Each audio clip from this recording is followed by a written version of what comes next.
కార్యక్రమంలో ఇప్పుడు వినండి మా ఆఫీస్ రూమ్ కథానిక రచన శ్రీమతి జిఎస్ లక్ష్మి చదివినవారు శ్రీమతి టి రమాదేవి. ఆ మధ్య అందరం లాక్డౌన్ బాధితులమన్నమాట అందరికీ తెలిసిందే. అలాంటి లాక్డౌన్ సమయంలో జరిగిన ఓ ఇంటి భాగవతం.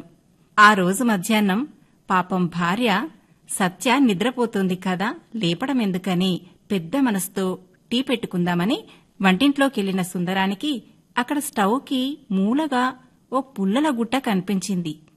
ఏ చీమల పుట్టో అని కంగారుపడిన సుందరం నెమ్మదిగా అట్లకడ పుచ్చుకొని దాన్ని కదిపితే కాల్చి పారేసిన అగ్గిపుల్లలు చెల్లా చెదురుగా పడ్డాయి. చిచి, చెత్త ఎప్పటికప్పుడు బయట పడేయకుండా ఇలా కప్పెడుతుందేమిటో ఈ సత్య అనుకుంటూ వాటిని బయట పడేశాడతను. అలికిడి విని నిద్రలేచి అటు వచ్చిన సత్యం చూసి, ఈ చెత్తంతా ఇలా పేరిస్తే ఎలా, నువ్వెప్పుడూ ఇంతే అని విసుక్కున్నాడు. సత్య తనలోని సృజనాత్మకతను హత్య చేసిన సుందరాన్ని కాల్చి పారేసేటట్టు చూసింది. అవును మరి, ఈ మొగుళ్లందరూ ఇంతే.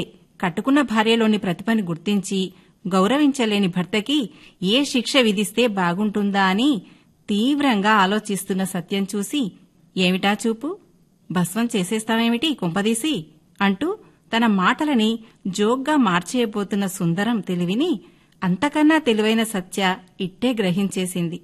అసలు సుందరం సంసారంలో సత్యకి నానా కష్టాలు తెచ్చిపెట్టిన పాపం మటుకు ఈ లాక్డౌన్దే. మామూలుగా అయితే మొగుడు పెళ్లాలిద్దరూ ఒకరికొకరు సర్దుకుపోతూ ఏదో గుట్టుగా సంసారాన్ని నడుపుకొచ్చేస్తున్నారు. కాని ఎప్పుడైతే ఈ లాక్డౌన్ మొదలైందో అప్పట్నుంచి వాళ్ల కాపురంలో లుకలుకలు మొదలయ్యాయి. అదేమిటో సరిగ్గా ఈ లాక్డౌన్ మొదలైన 10 రోజులకి టైం చూసుకుని సుందరం ఇంట్లో లైటర్ పాడైపోయింది. లైటర్ లేకపోతే అస్తస్తమానం స్టవ్ వెలిగించడమేలా? ఇదివరకైతే ఎంచక్కా ఎప్పుడేది కావాలంటే అప్పుడు 2 వీధులవతలున్న మెయిన్ రోడ్ మీదికెళ్లి అక్కడున్న షాపుల్లోంచి కావలసినవి కొనేసుకునేవారు.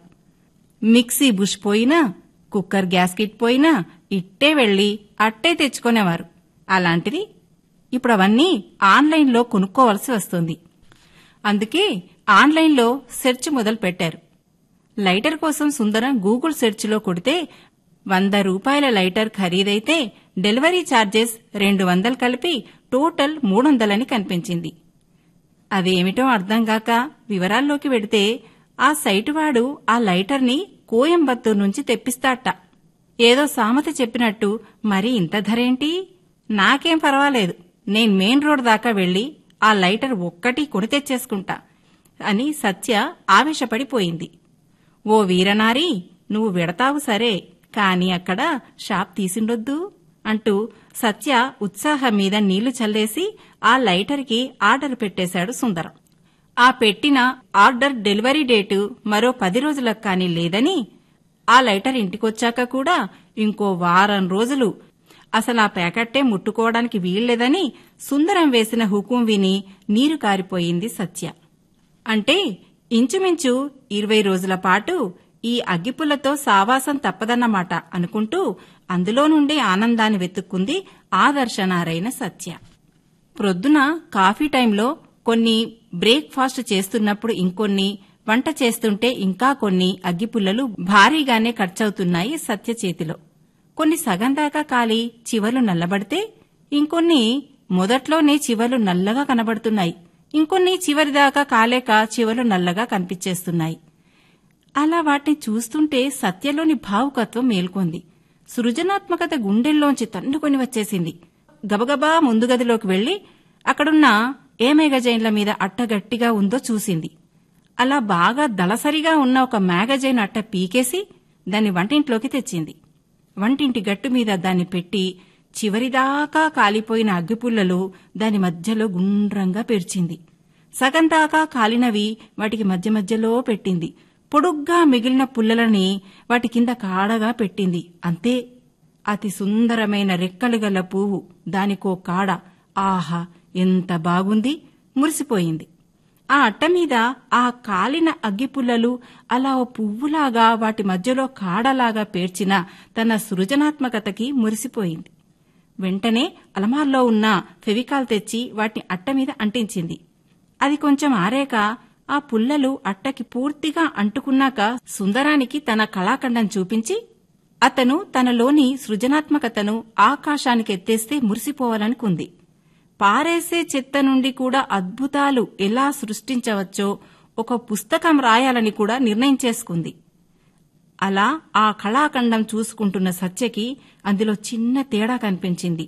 అన్ని పుల్లలు ఒకేలాగా కాలలేదు, అందుకని ఆ కళాఖండం అంత అందంగా కనిపించడం లేదు అనుకుంటూ దానిని అలమార్లో పై అరలో పెట్టేసి 2 రోజుల నుంచి అగ్గిపుల్లల్ని ఎంతవరకు కాల్చాలో చూసుకుంటూ అంతవరకు కాలగానే వాటిని ఆపేస్తోంది. ఒకవేళ ఆ టైంకి స్టవ్ ఏదైనా సమస్యతో అంటుకోకపోతే ఇంకో అగ్గిపుల్ల వెలిగిస్తోంది తప్పితే వాటి సైజులకు మట్టుకు ఎక్కడా రాజీ పడకుండా అలా కాలిన అగ్గిపుల్లల్ని స్టవ్కి మూలగా ఒకచోట జమ చేయడం మొదలెట్టింది సత్య. అదిగో ఆ పుల్లల గుట్టనే ఇప్పుడు సుందరం చీమల పుట్ట అనుకుని తీసి బయట పడేసింది. సత్యకి కోపం వచ్చిందంటే రాదు మరీ. అయినా సరే కాస్త సాహసం పాటించి సుందరాన్ని కాస్తైనా ఎడ్యుకేట్ చేయాలని అనుకుంది. ఆహా, అది కాదు, మొన్న ఫేస్బుక్ లో మీ కోలీగ్ వనజ పెట్టిన కళాఖండానికి లైక్ కొట్టి బెస్ట్ అవుట్ ఆఫ్ వేస్ట్ అని పూలగుత్తితో కామెంట్ పెట్టారు కదా, అందుకని మీలో కళాహృదయం ఉందనుకున్నానులేండి అంది సత్య నర్మగర్భంగా. ఎందుకు లేదు? తప్పకుండా ఉంది. మొన్న పాపుకార్నుతో వనజ మాలలా గుచ్చి దేవుడు పటానికి అలంకరించిన హారం ఎంత బాగుంది, అచ్చం మల్లెల మాలలా లేదు? పరవశించిపోయాడు సుందరం.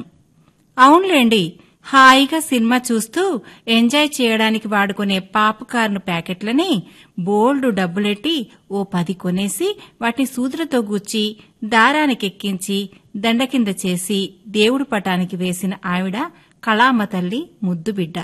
పాపం. అయితే అసలు సంగతి తమకు తెలీదేమో. 2వ నాటికే వాటిని చీమలు శుభ్రంగా తినేసి ఖాళీ దారాన్ని మటుకు అట్టిపెట్టాయి దేవుడికి. మూతి 3 వంకలు తిప్పుతూ అంది సత్య. తెల్లబోయిన సుందరం తేరుకొని, మర్నాడో 3వ నాడో ఏదైతే ఎవడు చూడొచ్చాడు, నీలాంటి వాళ్ళు తప్ప అన్నాడు.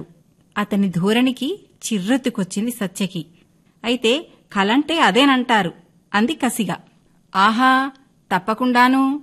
ఏదైనా చేస్తే అలా కళ్ళకి ఇంపుగా ఉండాలి, కాని ఇలా నల్లగా అగ్గిపుల్లలు మాడేస్తే కళాహృదయం మాటటుంచి ఉన్న హృదయం కూడా ఎక్కడో చెట్టకి కూర్చుంటుంది.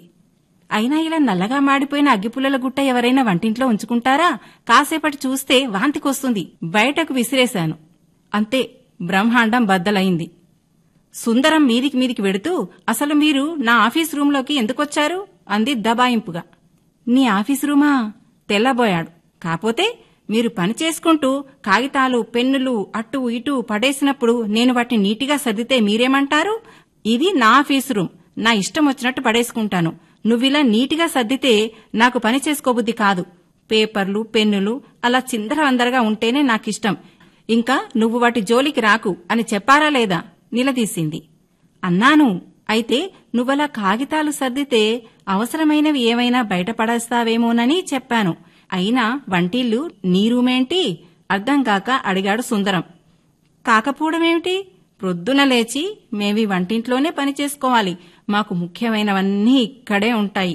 రోజులో ముఖ్యమైన సమయమంతా మాకిక్కడే గడిచిపోతుంది.